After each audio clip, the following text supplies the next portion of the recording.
Так, проверим на шумность вентилятор. Без всяких измерительных приборов, просто тупо на микрофон от смартфона. Итак, для того, чтобы выбрать вентилятор, нам нужно переключить режим. Режимы легко переключаются. Можно просто вентилятор. Вот он по центру. Можно его в купе с верхом, с низом, да. Либо верх гриль плюс вентилятор. Но очень много настроек. Ну, давайте просто вентилятор тогда попробуем. И запускаем.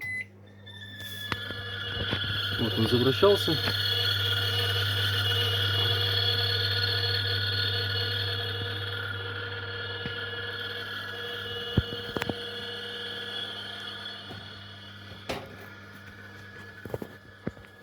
Ну, в принципе, в закрытом виде особо не слышно, но чувствуется звук такой.